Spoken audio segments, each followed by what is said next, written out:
శ్రీ విష్ణు రూపాయ నమశివాయ. సాధారణంగా మీరు ఆధ్యాత్మిక మార్గంలో వెళ్తూ గమనించండి. మీరు ఇప్పుడు ఉదాహరణకి ఏ పూజో, అనుష్ఠానమో, మంత్రజపమో, యోగ సాధనో చేయడం మొదలుపెట్టారనుకోండి. అలా కొన్ని నెలల పాటు చేసి చూడండి, మనలో ఉన్న కొన్ని దుర్లక్షణాలు క్రమంగా కట్ అయిపోతాయి. అంటే అంతకుముందు విపరీతమైన కామం కానీ, క్రోధం కానీ, అహంకారం, ఎదురుగుండా వాడిని చూసి అసూయ, అలాంటి దుర్లక్షణాలు ఉన్నాయనుకోండి, అవన్నీ క్రమంగా కట్ అయిపోవడం మనకే తెలుస్తూ ఉంటుంది. చాలా సంతోషకరమైన స్థితి అది. కానీ దాంతోపాటు ఒక ఇబ్బంది కూడా వస్తుంది మనకి. అదేమిటి అంటే శత్రువుని ఏమీ అనలేని స్థితి. అంటే ఇప్పుడు మీరు ఆఫీస్కి వెళ్ళారనుకోండి, మీ మనాన్న మీరు పని చేసుకుంటూ పోతే పక్కవాడు ఊరుకుంటాడా? కొంతమంది ఉంటారు, వాళ్ళు ఏదో ఒక రకంగా మిమ్మల్ని ఏదో ఒక రకంగా ఇబ్బంది పెట్టి సంతోషించే వాళ్ళు చాలామంది ఉంటారు, అంతే కదా. అలాగనే చుట్టాల్లో బోలెడంతమంది ఉంటారు ఇలాంటి వాళ్ళు. మీరు కొంచెం సాత్వికంగా తయారవుతున్నా, పైకి ఎదుగుతున్నా, ఏ రకంగా మిమ్మల్ని లాగి కిందకి ఇబ్బంది పెడదామా అని చూసేవాళ్ళు. ఇంటికి వస్తే మీ పై ఫ్లాట్ వాడో కింద ఫ్లాట్ వాడో ఎవడో ఒకటి రెడీగా ఉంటాడు మీకు ఇలాంటి వాటికి. అలాగనే మీరు సాత్వికమైన మార్గంలోకి వెళ్తే మీ పిల్లలు కూడా మీతో పాటు ఆ మార్గంలోకి వస్తారు.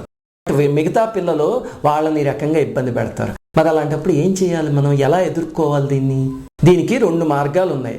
మొదటిది, వాళ్ళలాగే మనం కూడా దెబ్బకి దెబ్బ తీయడం. అంటే వాడు మనకి ఏదో ద్రోహం చేస్తాడు అనుకోండి, మనం తిరగేసి ద్రోహం చేయడం. కానీ సాత్వికమైన మార్గంలో వెళ్ళినప్పుడు అలా చేయడానికి మన బుద్ధి పోదు అసలు.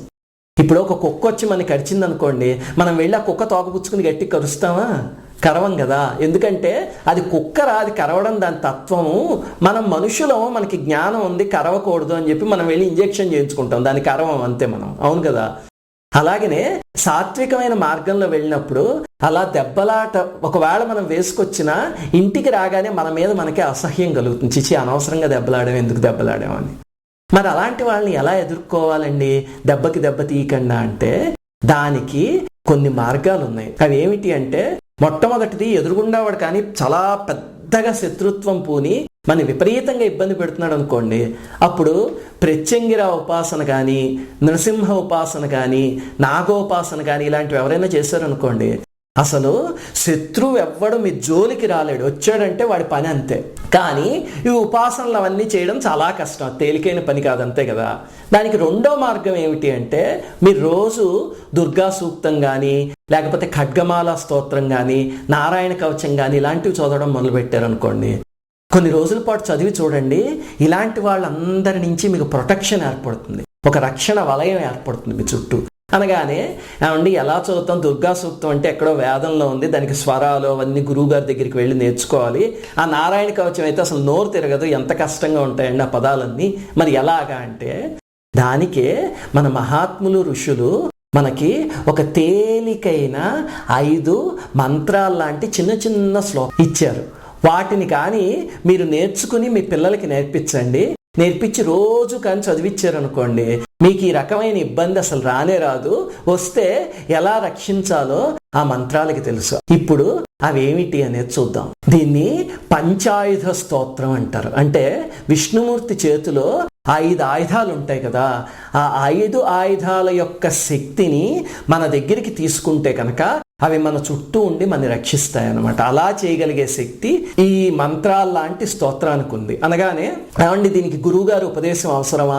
ఇది అందరూ చదవచ్చా? మనకు వచ్చేస్తాయి కదా అనుమానాలు. ఎవరైనా చదవచ్చు. అందుకని ఇప్పుడు 5 నేర్పిస్తాను, మీరు నేర్చుకుని మీ పిల్లలకు కూడా నేర్పించండి.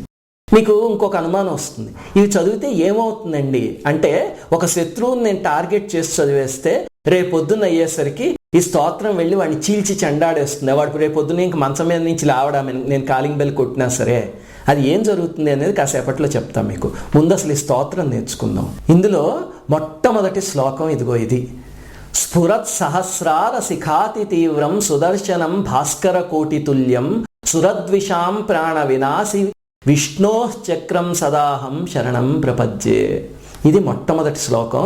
ఇది సుదర్శన చక్రం యొక్క శక్తికి సంబంధించిందనమాట.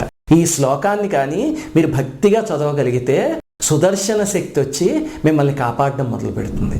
ఇంకా 2వ శ్లోకం ఏమిటి అంటే, విష్ణోర్ ముఖోద్ధానిల పూరితస్య యస్య ధ్వనిర్ దానవదర్పహంతాం తం పాంచజన్యం శశికోటి శుభ్రం శంఖం సదాహం శరణం ప్రపద్యే. శంఖం సదాహం శరణం ప్రపద్యే. ఈ రెండో శ్లోకం పాంచజన్యం అంటే నారాయణమూర్తి చేతిలో ఉన్న శంఖానికి సంబంధించిన శక్తి. ఇంకా మూడవది హిరణ్మయీం మేరు సమానసారాం కౌమోదకీం దైత్య కులైకహంత్రీం వైకుంఠ వామాగ్ర కరాభిమృష్టాం గదాం సదాహం శరణం ప్రపద్యే. ఇది స్వామి చేతిలో కౌమోదకి అని గద ఉంటుంది కదా, దాని శక్తికి సంబంధించిన మంత్రం అన్నమాట ఇది. ఈ మంత్రాన్ని కానీ భక్తితో చదివితే ఆ శక్తి వచ్చి మనల్ని రక్షించడం ప్రారంభిస్తుంది. ఇంకా నాలుగోది రక్షోసురాణం కఠినోగ్ర కంఠచ్ఛేదక్షరచ్చోణిత దిగ్ధారం తం నందకం నామ హరేః ప్రదీప్తం ఖడ్గం సదాహం శరణం ప్రపద్యే. ఇది స్వామి చేతిలో నందకం అని ఖడ్గం ఉంటుంది కదా, ఆ శక్తిని చూడడానికి చేసే మంత్రం అన్నమాట.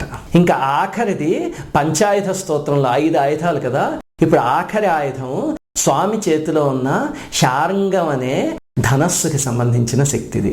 అదేమిటి అంటే యజ్ఞా నినాద శ్రవణాత్సురాణం చేతాంసి నిర్ముక్త భయాని సజ్జః భవంతి దైత్యాసిని బాణవర్షి శార్ంగం సదాహం శరణం ప్రపద్యే. ఇవి ఈ 5 శ్లోకాలు. కానీ పంచాయుధాలే ఉన్నా సరే 6వ శ్లోకం ఒకటి ఉంది.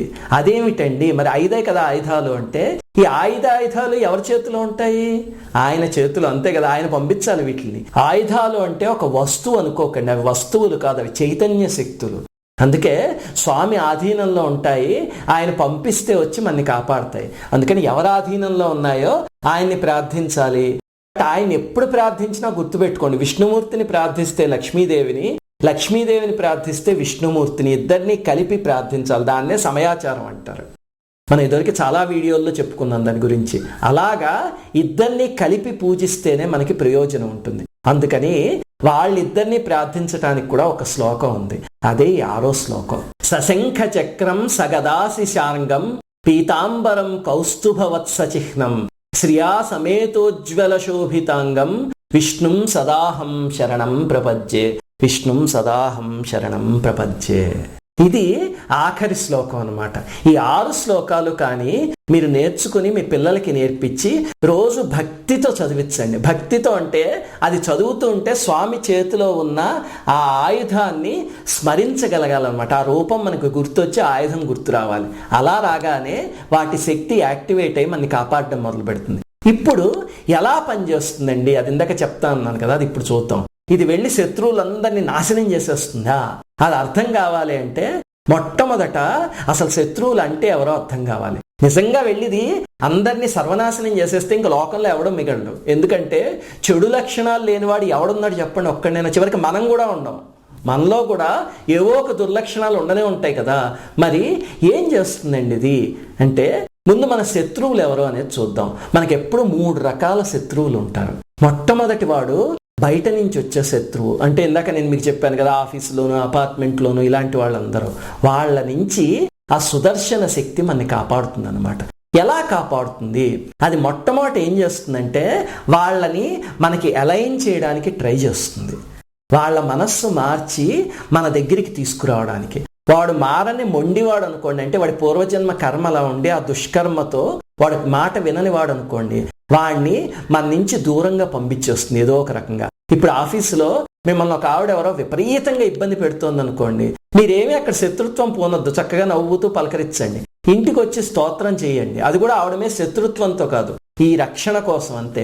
చేస్తే ఏదో ఒక నాడు ఎక్కడో అక్కడ ఏదో ఒక ఎసరు వచ్చి ఆవిడే మీ ఆఫీస్ నుంచి బయటికి వెళ్ళిపోతుంది. అక్కడి నుంచి మీ జీవితం ప్రశాంతంగా ఉంటుంది.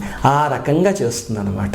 ఇవేవి కుదరలేదు, వాడు నిజంగా ఇబ్బంది పెడుతూ ఉంటే ఖచ్చితంగా ఈ సుదర్శన శక్తి వెళ్ళి వాడికి బుద్ధి చెప్పి తీరుతుంది.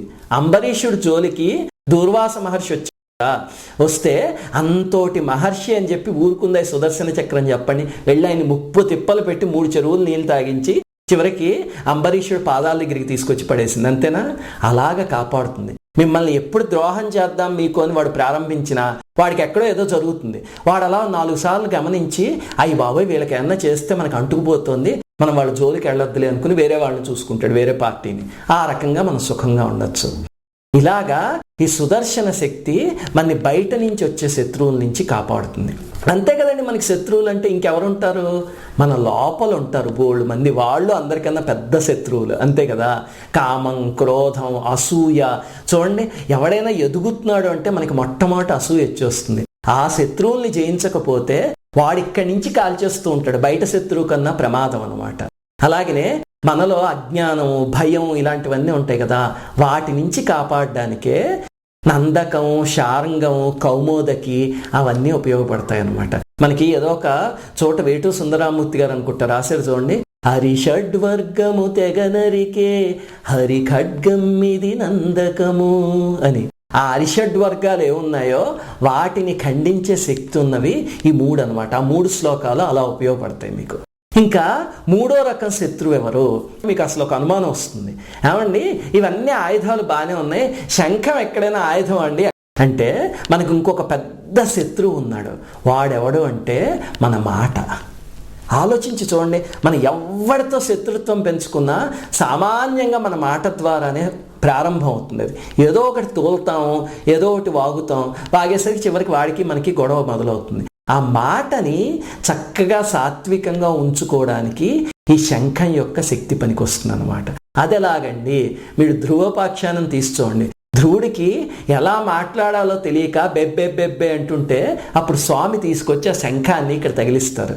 తగిలించగానే యోంతః ప్రవిశ్య మమవాచమిమాం ప్రసుప్తాం అని చెప్పి అద్భుతమైన స్తోత్రం చేస్తాడు. చూసారా, అది ఆ శంఖానికి ఉన్న శక్తి. అది మన వాక్కుని శుద్ధి చేసి ఎలా నడవాలో అలా నడిపిస్తుంది అన్నమాట.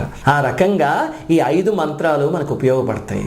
కానీ ఒకటి గుర్తుపెట్టుకోండి, ఇది ఇంత వీటికన్నా అల్టిమేట్ స్థితి అనమాట, ఇంకా పై స్థాయి ఇది. అదేమిటి అంటే అసలు ఈ స్తోత్రాలు అక్కర్లేదు, ఏమీ అక్కర్లేదు. మాస్టర్ ఈకే గారు ఒక అద్భుతమైన మార్గం చెప్పారు. If you don't try to realise the evil in other people they will be defeated in no time అని. ఎదురుగుండా వాడిలో శత్రువుని, దుర్మార్గుణ్ణి చూడడం మానేసి భగవంతుడిని చూడడం మొదలు పెట్టండి. వాడు ఏమన్నా తిడుతున్నాడు అనుకోండి, వాళ్ళలో ఉన్న భగవంతుడు నన్ను తిట్టిస్తున్నాడు అనుకుని వాడి మీద శత్రుత్వం పూనకుండా ఉండండి. కొన్నాళ్ళు అయ్యేసరికి ఆటోమేటిక్గా వాళ్ళందరూ మీతో పాటు కలిసి వస్తారు. ఇది మాస్టర్ ఈకే గారు చెప్పారు. ఆయన జీవితంలో ఎన్ని సంఘటనలు ఉన్నాయో దీనికి సంబంధించినవి. శ్రీమాత్రే నమః. ఆగండి, ఈ వీడియోను అప్పుడే క్లోజ్ చేయొద్దు. ఈ వీడియో కనుక మీకు నచ్చినట్టయితే ఇలాంటి మరిన్ని వీడియోస్ చూడాలనుంటే మా ఛానల్ కి సబ్స్క్రైబ్ చేయండి.